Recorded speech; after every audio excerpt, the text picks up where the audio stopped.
오늘 우리에게 주시는 하나님의 말씀은 신약성경 로마서 6장 1절부터 11절까지 말씀입니다.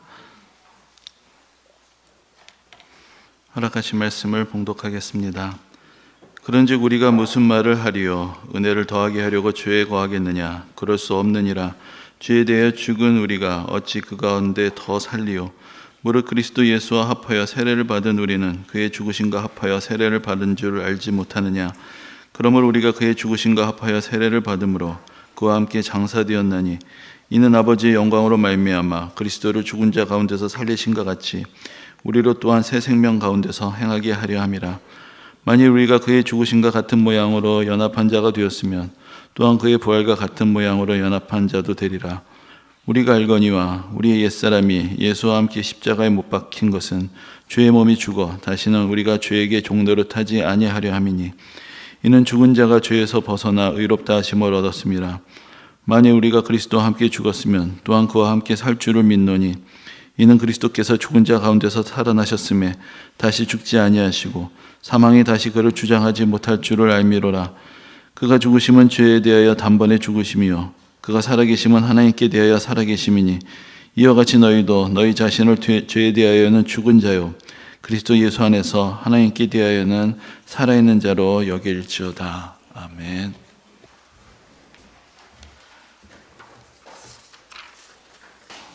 우리가 올해 연초부터 계속해서 이 로마서를 묵상하면서 또 새벽 예배와 주일 또 예배의 말씀을 나누고 있습니다.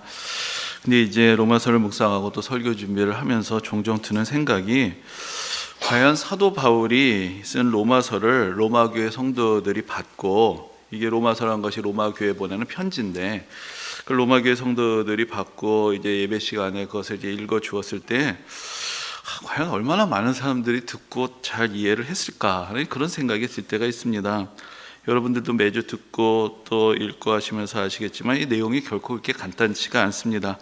바울이 우리가 생각하지 못했던 그런 신앙의 진리까지 다 일일이 또 우리에게 그 뜻을 가르쳐주고 있고, 또 어떤 내용들은 우리가 앞에서 이미 살펴봤던 것처럼 상당히 이제 논쟁적으로 서로 반론을 제기를 하고 거기에 또 답변을 하고 뭐 이런 식으로 구조가 돼 있기도 하기 때문에 잘 세밀하게 논지를 좀 잘 따라가지 않으면은 지금 무슨 이야기를 하려는 것인가 사실 놓치게 될 수도 있습니다. 그래서 이런저런 상황들을 좀 잘 이해하면서 읽어가면 많은 은혜가 되고 또 많은 깨달음이 되지만, 또한 그 깨달음에 이르기까지 사실은 여러 번 또 읽고 생각하고 또 묵상하는 그런 과정도 필요하기 때문에 얼마나 그 당시에 있는 사람들이 이것을 바로 잘 이해를 했을까, 좀 그런 궁금함이 들기도 하는 것입니다.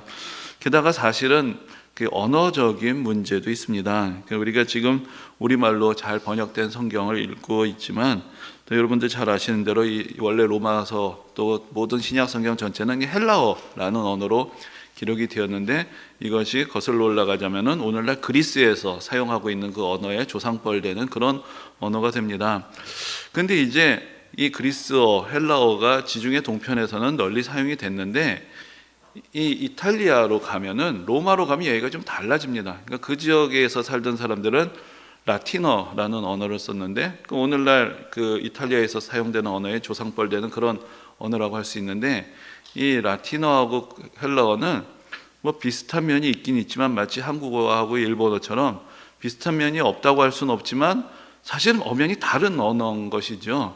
그래서 이제 그 당시 로마의 학자들, 지식인들은 물론 헬라어를 잘 알고 또 사용할 수 있었습니다. 마치 우리 옛날 조상들이 한문을 다 잘 알았던 것처럼 지식인들은 헬라어를 다 알았는데 교회 안에 그런 지식인들만 있었느냐? 그건 그렇지 않았던 것이죠. 그 당시엔 당연히 우리보다 훨씬 더 문맹률도 높았을 뿐만 아니라 이 낯선 외국어를 듣고 이해할 수 있는 사람이 과연 몇 명이나 있었겠느냐.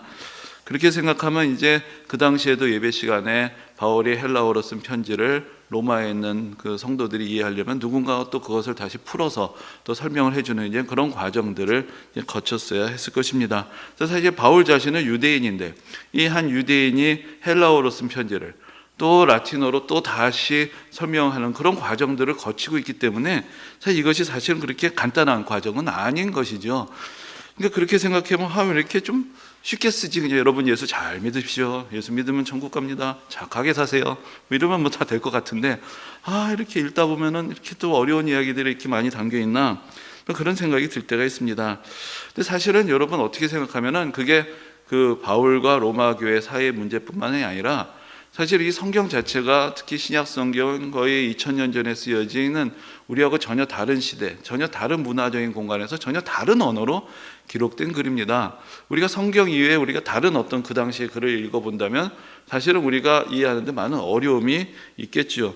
하지만 우리가 그 성경을 펴서 우리가 읽을 때 또 그 2000년 전에 성도들이 사도 바울이 쓴 서신을 예배 자리에서 낭독하고 그것을 듣게 될 때 일반 다른 어떤 책을 읽고 듣는 것과는 전혀 다른 특별한 하나님의 은혜의 역사가 있다는 것을 우리가 기억할 필요가 있습니다.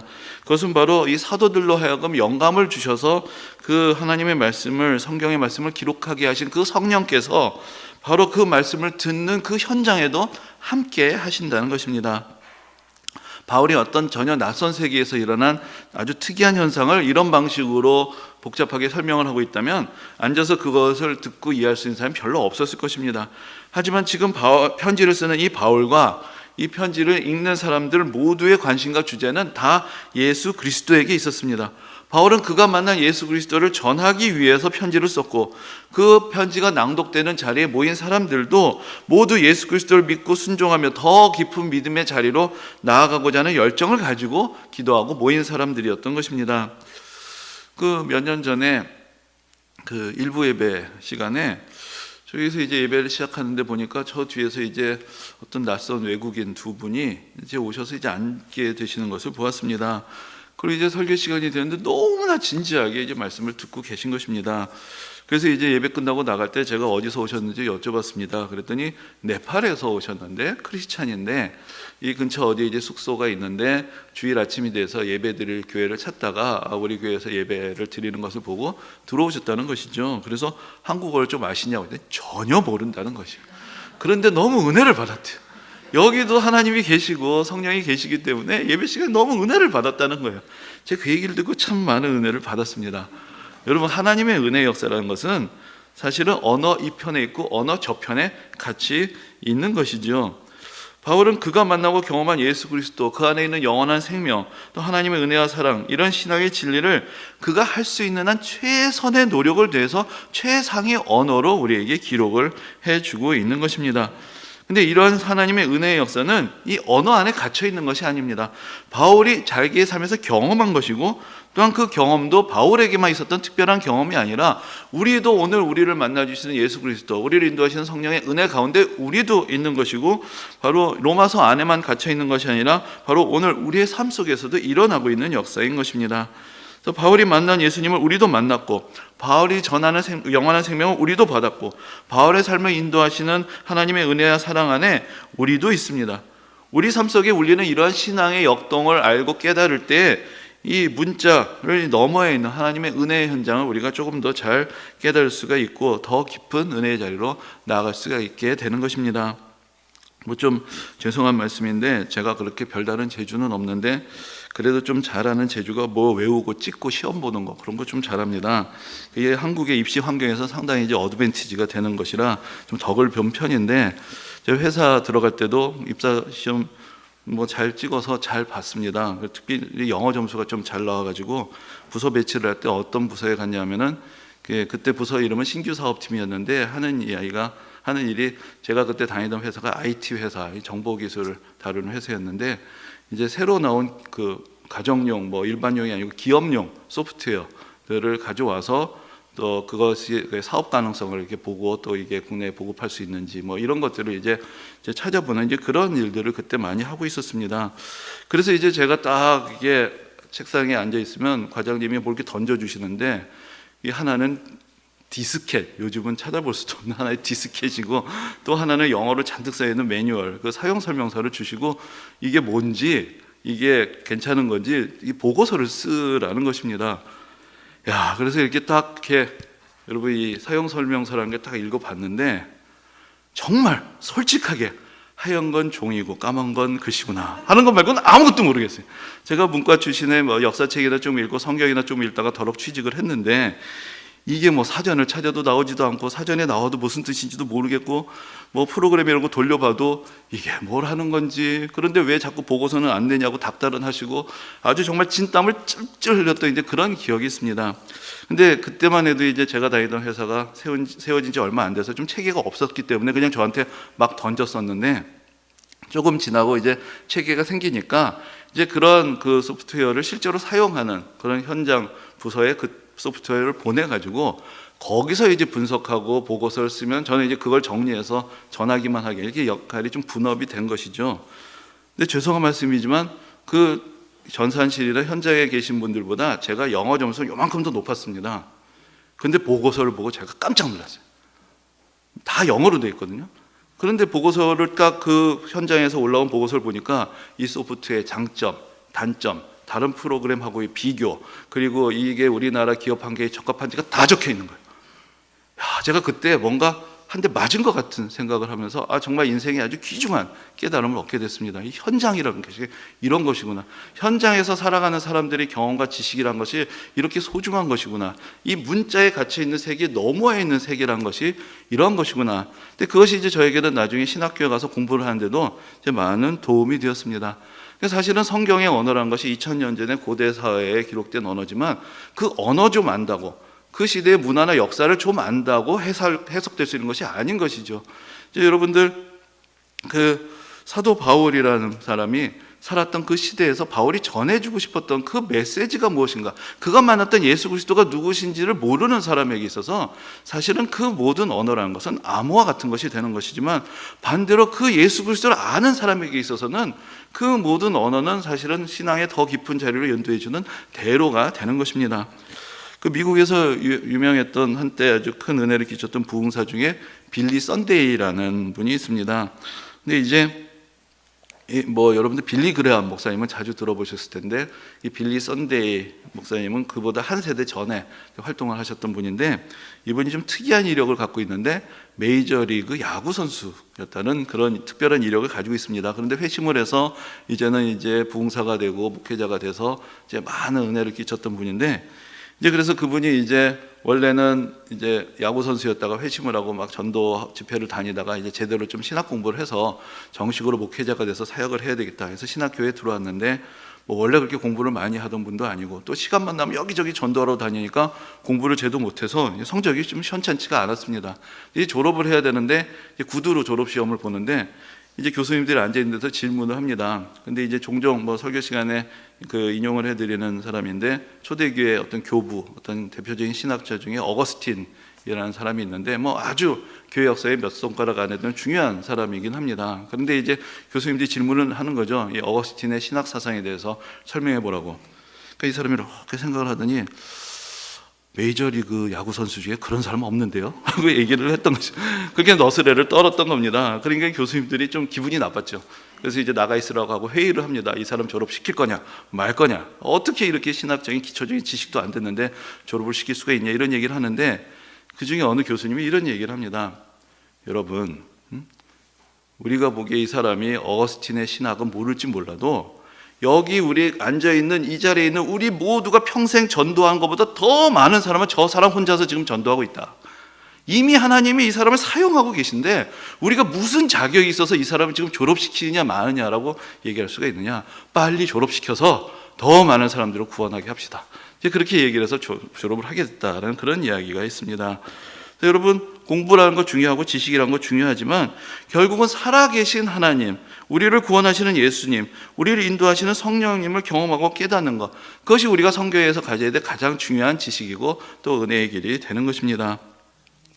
제가 예전에 신학교 다닐 때 또 저희에게 가르침을 주셨던 은사님 중에서 좀 어려운 현대신학을 많이 가르치셔서 학생들이 저 교수님 수업 너무 힘들다 했던 그런 선생님이 계셨습니다. 근데 이제 시간이 지나서 뭐 저도 졸업을 했지만 그 교수님도 이제 은퇴를 하시게 되었고, 은퇴 기념으로 그동안 쓰셨던 거를 모아서 이제 책을 한 권을 내신 것을 제가 이제 받아서 나중에 보게 되었습니다. 근데 그 책에 앞에 이제 저자에 대해서 소개를 하면서 그분의 신앙의 고백이 이렇게 적혀 있는 것을 처음으로 보게 되었습니다. 예수 잘 믿다 오너라는 어머니의 유언을 따라 목회자가 되기 위한 신학의 길로 들어섰다. 자신이 얼마나 어리석고 미련하고 연약하고 허물 많은 존재인가 하는 것을 하나님께 날마다 고백하며 하나님의 불쌍히 여기심과 긍휼과 자비를 간구한다. 기가 막힐 운동이와 수렁에서 구원해 주신 하나님의 은혜를 늘 기억하고 감사하며 그 은혜의 10,000분의 1이라도 보답하는 삶을 살기를 소원한다. 그렇게 그 책의 앞부분에 써 있는 것을 보게 되었습니다. 근데 제가 그 글을 읽으면서 큰 은혜를 받았을 뿐만 아니라 수업 시간에 그 교수님 수업에 들었던 모든 내용들이 한마디로 다 이해가 되는 이제 그런 특별한 체험을 하게 됐습니다. 결국 이것이었구나. 이것을 우리에게 전해주시려고, 이 믿음의 고백을 전해주시려고. 근데 이 복잡한 현대 사회 가운데 어떻게 복음을 가지고 그 세계를 이해할 것인가, 또 복음을 전할 것인가 고민하시면서 그 어려운 여러 가지 신학적인 이야기들 우리에게 해주셨지만 결국 전하고 싶으셨던 것은 그 예수 그리스도, 그 어머니의 유언, 예수 잘 믿다 오너라. 그 유언의 말씀을 기억하면서 내가 오늘도 하나님의 은혜를 의지하고 고백하려는 그 최선의 믿음의 몸짓이 그분에게 있어서는 그러한 신학의 길, 그 학생들을 가르치는 그 현장이 되었던 것이죠. 여러분, 바울에게 있어서 사실 마찬가지인 것입니다. 이 바울과 같은 사람은 정말 교회 역사에서도 수세기에 하면 나올까 말까 이제 그런 특별한 사람이라고 할 수 있습니다. 뭐 천재입니다, 천재. 탁월한 학자입니다. 하지만 그러면서도 엄청난 믿음의 열정을 가진 선교사였고 또 목회자였고 또 무엇보다도 기도하는 사람이었습니다. 그러니까 교회 역사에서 이만큼 여러 가지 면에서 이만한 놀라운 균형을 가진 사람이 사실 나오기가 쉽지가 않습니다. 요즘도 공부하는 사람은 자꾸만 공부만 하고 전도하는 사람은 전도만 하고 기도하는 사람은 자꾸 기도만 하는데 한 사람이 이만한 깊이로 이 모든 것들을 담아냈다는 것이 사실 정말 놀라운 어떤 특별한 은혜를 받은 사람이라고 할 수 있는데 이 바울은 뜨겁게 예수 그리스도를 만나고 열정적으로 예수 그리스도를 전하며 이렇게 어렵게 또 글까지 써준 것이죠. 그러면서 그 안에 담겨있는 바울이 전하고자 했던 예수 그리스도가 어떤 분이신가, 그것을 우리가 같이 느낄 때 로마서가 우리에게 길이 되고 문이 되고 우리를 더 깊은 은혜의 자리로 인도해 주실 수가 있게 되는 것입니다. 이제 오늘 이제 본문을 우리가 쭉 보게 될 때 거기서 이제 우리가 주목하게 되는 중요한 표현이 있습니다. 그것이 바로 그리스도와 함께라는 말입니다. 근데 오늘 본문 전체에 예수 그리스도와의 신비한 연합에 대한 가르침이 전체에 이렇게 표현이 되어 있습니다. 근데 구체적으로 이렇게 몇 구절을 보면은 3절에 보면은 무릇 그리스도 예수와 합하여 세례를 받은 우리는 그의 죽으심과 합하여 세례를 받은 줄을 알지 못하느냐. 또 4절에 보면 그러므로 우리가 그의 죽으심과 합하여 세례를 받음으로 그와 함께 장사되었나니. 또 이렇게 말씀합니다. 또 5절에 보면은 만일 우리가 그의 죽으심과 같은 모양으로 연합한 자가 되었으면 또한 그의 부활과 같은 모양으로 연합한 자도 되리라. 이렇게 또 표현하고 있고 8절에서 만일 우리가 그리스도와 함께 죽었으면 또한 그와 함께 살 줄을 믿노니. 그러니까 이렇게 함께한다, 연합한다 이런 표현들이 절마다 계속 반복되는 것을 볼 수가 있습니다. 근데 이렇게 로마서뿐만 아니라 사실은 사도 바울의 서신 곳곳에서 그리스도와 함께 혹은 그리스도 안에라는 말이 자주 등장하는 것을 볼 수 있습니다. 네, 이런 표현들 중에서 바울이 말하고 싶었던 것은 사실 바울 자신이 먼저 항상 예수 그리스도와 함께하는 삶을 살고 있었고 예수 그리스도 안에 있는 삶을 살고 있었던 것입니다. 그만큼 예수 그리스도와 친밀한 영적인 교제를 누리고 있었고 그 교제로 성도들을 초대하기 위해서 이러한 표현들을 사용하고 있는 것입니다. 여러분들 잘 아시는 대로 바울은 예수 믿는 사람들을 박해하려고 그러다가 다메섹으로 가는 길에서 예수님을 만납니다. 살아계신 예수님이 그에게 나타나셔서 내가 어찌하여 나를 핍박하느냐, 그러니까 당신은 누구십니까? 내가 핍박하는 예수다라는 그 이야기, 그 죽은 줄 알았던 예수 그리스도가 살아계시고 자기 앞에 나타났고 예수 그리스도를 만났고 그 후로도 예수 그리스도와 동행하면서 예수 그리스도와 함께했던 그 모든 믿음의 체험들, 그걸 통해서 결국은 그가 우리에게 전해주고 싶었던 것은 이 예수 그리스도와 함께하는 이 삶의 은혜, 이 놀라움, 이것을 우리에게 전해주고 그 놀라움의 자리를 우리를 부르고자 했던 것입니다. 근데 바울이 특별히 오늘 본문에서 예수 그리스도와 함께라는 말을 강조하는 것은 이 복음과 구원에 대해서 늘 따라다니게 되는 오해를 풀기 위한 것입니다. 우리가 믿음으로 구원을 받는다라고 말할 때 이미 앞에서도 말씀을 드린 바가 있지만은 많이 갖게 되는 오해 혹은 비난이 이런 것입니다. 그러면 아무리 죄를 많이 짓고 살아도 예수만 믿으면 결국은 천국에 가는 것이냐, 이제 그런 이야기가 되는 것이죠. 근데 여기서 이제 우리가 좀 오해가 있습니다. 그러니까 구원이란 것이 무엇이냐? 내가 평생 죄 짓고 살았는데 마지막에 죽기 전에 하나님 I'm sorry 하면 짜가닥 천국으로 가는 게 구원이냐? 그게 아닌 것이죠. 구원이란 것은 죄를 짓고 살아도 그 대가를 지워주시는 것이 아니라 죄를 지으며 평생을 허송하는 그 인생을 들여다가 하나님의 영광을 위해서 살아가는 인생으로 바꾸는 것, 그것이 구원이 되는 것입니다. 죄를 짓고 살아가는 인생에서부터 건져내어서 하나님의 영광을 위해서 살아가는 인생으로 변화되었을 때 그 사람이 구원을 받았다라고 이야기를 할 수가 있는 것입니다. 그래서 이제 오늘 본문에서 바울이 오늘 본문을 시작하면서 은혜를 더하게 하려고 죄에 거하겠느냐라고 반문을 합니다. 이 죄에 거한다라는 말은 이 죄와 은혜의 세계를 일종의 두 개의 영역으로 구분을 해놓고 설명하는 것입니다. 우리는 죄의 영역에서 살았지만 이제 은혜의 영역으로 옮겨왔습니다. 이 앞에 이제 5장 21절에 보면은 이런 표현이 있습니다. 죄가 사망 안에서 왕노릇한 것 같이 은혜도 또한 의로 말미암아 왕노릇한다. 그러니까 죄가 왕노릇하는 나라가 있고 은혜가 왕노릇하는 나라, 은혜가 다스리는 나라가 있는 것인데 우리는 죄가 다스리던 나라에서 은혜가 다스리는 나라로 옮겨오게 된 것입니다.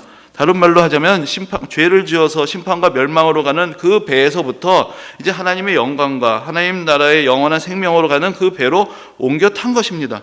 그렇기 때문에 이제 죄를 짓는 삶하고는 결별을 하게 되었다라는 것을 말하고 있는 것입니다. 근데 그럼에도 불구하고 죄를 계속 짓는다는 것은 다시 이전의 배로 옮겨가는 것, 아니면 새로운 배로 옮겨 타기를 주저하는 것이 될 수밖에 없고, 그것은 결국은 우리에게 주시는 은혜를 거부하는 삶이 되는 것입니다. 죄의 길을 계속 가는 그 배 안에 계속 머물러 있으면 그 끝에는 정죄와 심판이 있을 수밖에 없습니다. 이제 배를 갈아타고 예수 그리스도 안에서 살아가게 될 때 우리는 하나님의 영광으로 가는 그 인생을 살아가게 되는 것입니다. 그래서 바울은 그래서 우리가 죄에 대해서 죽었다라는 그런 표현을 사용합니다. 이 죄에 대해서 죽었다라는 것은 우리가 이제 죄에 대해서는 상관이 없는 삶을 살게 되었다라는 것을 의미합니다. 그래서 이제 여기서 예수 그리스도의 죽음과 죄에 대해 죽은 우리의 죽음을 같이 이야기를 하는 것을 봅니다. 근데 여기서 사실 바울은 죽음에 대한 두 가지 다른 언어를 사용하고 있는 것이죠. 그러니까 하나는 예수 그리스도의 죽음은 역사적, 실제적, 사실적인 죽음입니다. 예수 그리스도께서 십자가에서 실제로 죽으셨습니다.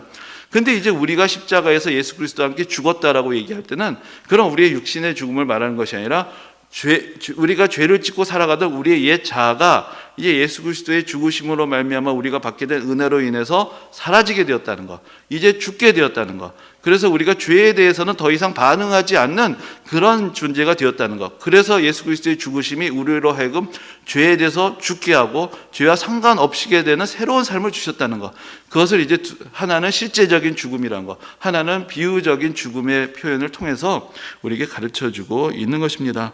또 그래서 이제 바울은 우리가 예수 그리스도의 연합이라는 것을 또 세례라는 상징을 통해서 표현합니다. 근데 이제 그 바울이 세례를 예를 드는 것은 이제 그 당시에 성도들이 세례를 받았던 그 과정을 우리가 조금 더 연상을 해보면서 좀 더 구체적으로 느낄 수가 있습니다. 그래서 이제 초대교회에서 세례식을 거행할 때 많은 경우에 강가로 가서 거기서 이제 일종의 침례仪式으로 진행을 했습니다.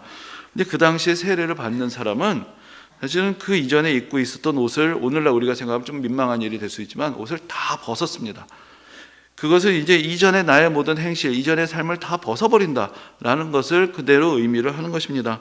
그리고 나서 물속으로 들어가서 잠깁니다. 이것은 나의 옛자가 이제는 죽었다라는 것을 고백을 하고 경험을 하는 것입니다. 그리고 물에서 나올 때 성도들이 준비했던 새 옷으로 그 사람을 입혀줍니다. 이제 예수 그리스도 안에서 새로운 삶을 살게 되는 것, 죄 가운데 살던 이전의 삶은 다 벗어버렸고 이제 예수 그리스도로 옷을 입은 그런 새로운 삶을 살게 된다는 것을 표현하는 것이 그 당시 세례식 가운데서 일어났던 일이었던 것입니다. 또 바울은 이렇게 성도들에게 세례식의 장면들을 다시 연상시키면서 그리스도와 세례를 통해서 우리가 연합되었다라는 것을 다시 깨우쳐주고 있습니다. 그래서 여기엔 두 가지 의미가 있다고 얘기를 하는데, 한 가지는 예수 그리스도의 십자가의 죽으심과 합하여 이 세상에 대해서 죽었다는 것이고, 또 한 가지는 그러므로 이제 우리가 예수 그리스도의 부활과 연합해서 새로운 생명을 얻게 된다는 것입니다. 죄를 회개하고 믿음을 고백하고 세례를 받은 성도들은 이 세상에 대해서 죽고 죄에 대해서 죽고 예수 그리스도 안에서 새로운 생명을 얻고 하나님의 은혜 가운데서 새로운 삶을 시작했다라는 것을 이야기하고 있습니다. 이 예수 그리스도와 함께 죽는다는 것은 시간적으로 동시적으로 그런 일이 일어났다는 것을 얘기하는 것은 아닙니다. 예수님의 죽으심은 2000년 전에 이미 일어난 것이죠. 근데 여기서 이 함께라는 것은 바로 저 십자가를 우리가 바라보게 될 때, 그 예수 그리스도께서 우리를 위해서 고난당하시고 우리를 위해서 죽으신 그 자리를 우리가 믿음으로 바라보게 될 때, 우리도 죄에 대해서 죽고 죄와 상관없는 존재로 변화하게 되는 것, 그래서 새로운 은혜의 세계로 들어가게 되는 것, 그것이 바로 예수 그리스도의 십자가 위에서 예수 그리스도의 죽으심과 함께 우리의 영혼에 일어나게 되는 은혜의 사건이다. 그것을 우리에게 가르쳐주고 있는 것입니다. 이제 우리가 한 주간의 고난주간을 맞이합니다. 고난주간에 다시 예수 그리스도의 십자가를 바라보고 그곳에서 우리의 욕망과 죄 안에 갇혀있던 우리의 옛 자아가 예수 그리스도와 함께 죽었고, 이제 우리가 영원한 하나님 나라의 소망 안에서 예수 그리스도와 함께 살아가게 된다는 것, 이 신앙의 진리를 우리가 더욱더 깊이 깨닫게 되는 그런 복된 한 주간이 되시기를 주님의 이름으로 축원합니다. 아멘.